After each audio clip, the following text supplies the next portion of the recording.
so this week's challenge has to do with the context of same-sex marriage.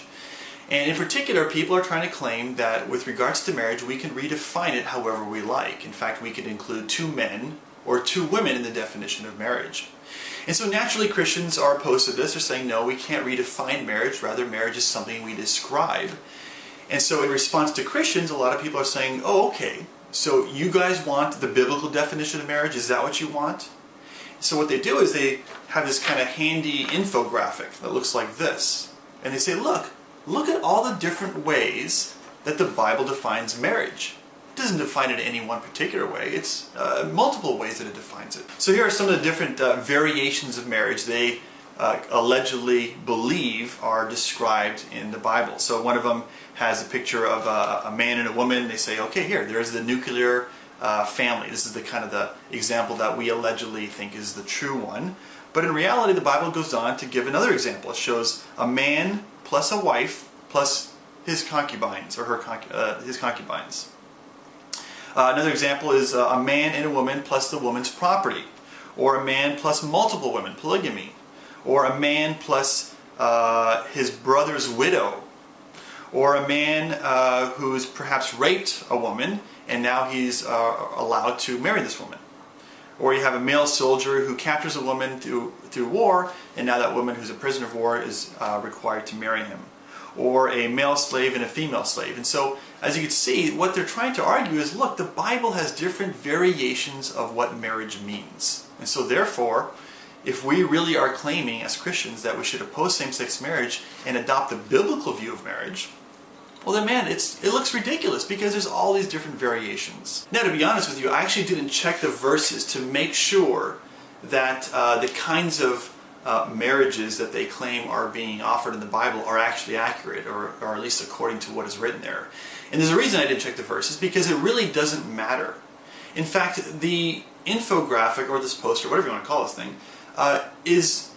doesn't make the point that the creator of the graphic believes it makes. And there's a reason why. In fact, I want to make two observations as to why you don't even have to check the verses on this, but know for a fact that this is just simply a factually incorrect assessment of the biblical account. Now, before I get to those observations, I want to point out that my objection to same-sex marriage is not primarily based on the Bible. Same-sex marriage is a public policy question, and my concerns with same-sex marriage have to do with public policy concerns. So this whole attempt to kind of make the Bible look silly or belittle it is irrelevant to the case against same-sex marriage in my estimation. Having said that, I'm still going to go ahead and respond to the infographic just to make some important observations that I hope will show you why this infographic is mistaken. Oh, one other thing. There's some basic principles of hermeneutics, that is the art and science of biblical interpretation, that a lot of times non-Christians, and in fact even many Christians, seem to forget when they point to different passages in the Bible and try to use them for their purposes. One of these important interpretive points is that a lot of times when you're looking at Old Testament stories, we have to be aware that the type of genre that's being employed there is a narrative, meaning that they are primarily descriptive, not prescriptive. In other words, they describe accurately how history happened, but they are not meant to be models for how we should behave.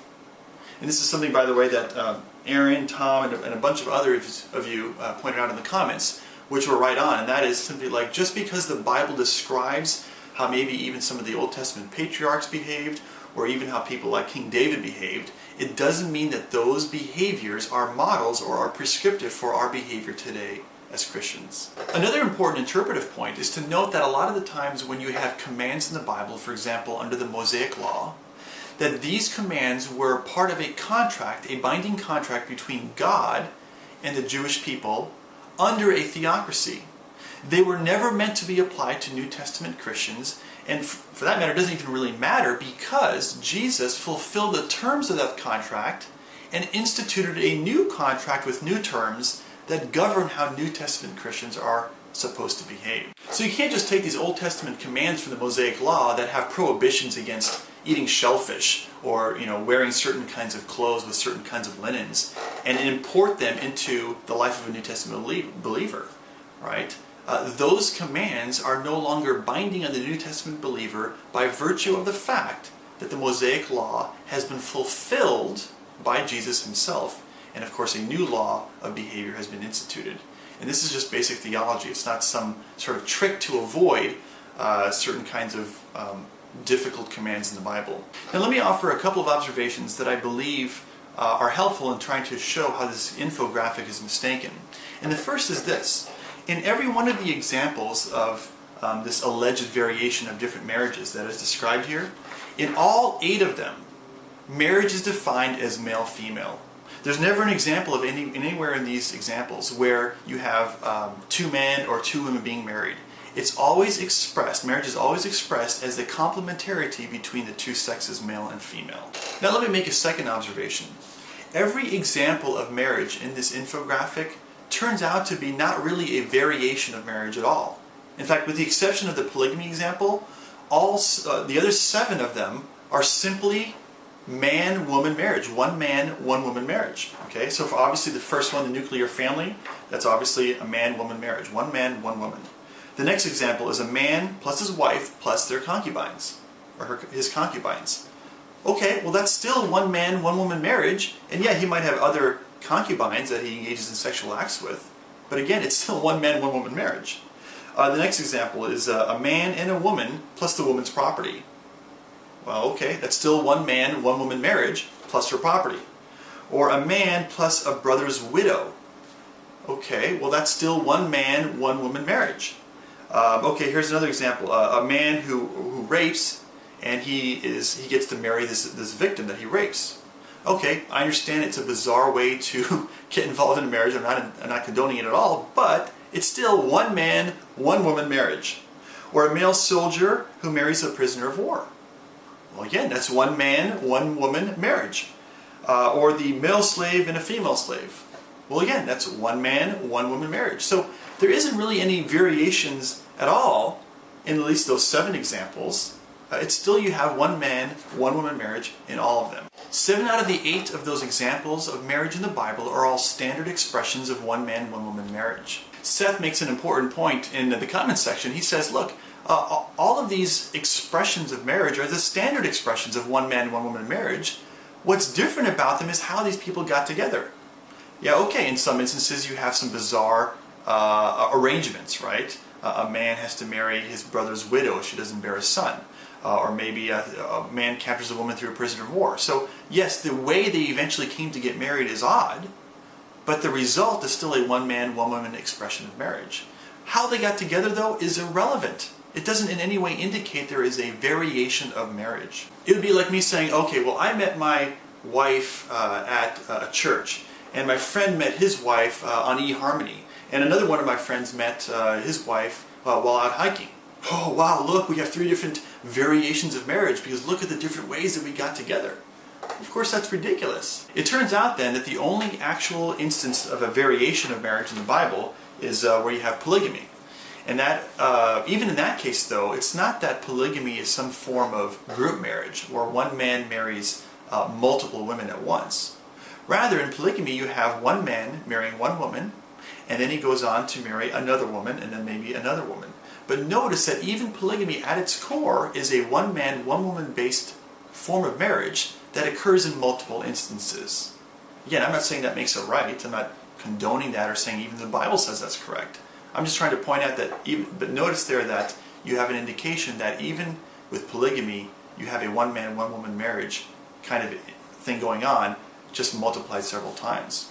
By the way, this is an insight that Amy Hall mentioned in the comments. And Amy Hall, the name is familiar. I don't know particularly where I've heard that name, but she sounds familiar. She's very bright, so I encourage Amy, if you are watching this, to comment further in the future, because your insights are very good. But polygamy is never prescribed, it's only described. And this again goes back to that whole principle of biblical interpretation of hermeneutics, and that is that oftentimes with narratives, or I should say oftentimes, in narrative, that particular genre, that particular style of literature simply is retelling history as it happened. It is not in any way an indication of what God approved of or disapproved of. To give an example of this, I mean, just think of King David. Here is a man who is a person that God even describes as a man after God's own heart. And yet David engaged in adultery, he committed murder, Are we to somehow make his behavior normative or prescriptive for us as Christians today? No, of course not. Because again, the Bible is simply frank about the retelling of history. It says it like it is, but in no way is it indicative of what we're supposed to do. But regarding the question of polygamy, monogamy is the standard in the Bible. Nowhere do you see the Bible giving its blessing on polygamy. But this is what you'd have to show in order to make the case that somehow it is prescriptive for Christians today. I think one thing that's critical to note is what Jesus said about marriage in the New Testament. And what he does is he appeals to the natural created order, the way God sort of instituted humanity from the beginning and how he intended marriage to be. And the example here is when the Pharisees are challenging Jesus regarding divorce. They're saying, is a man allowed to divorce his wife? And Jesus says this is in Matthew 19, 1-9. Jesus says, have you not read that he who created them, meaning male and female, from the beginning, made them male and female, and said, for this reason a man shall leave his father and mother and be joined to his wife, and the two shall become one flesh. So notice Jesus is appealing to the natural created order of male-female complementarity of the two sexes coming together in the one flesh bond of marriage. Now the Pharisees respond and say, well, wait a minute, but the Mosaic law explains how we can get married.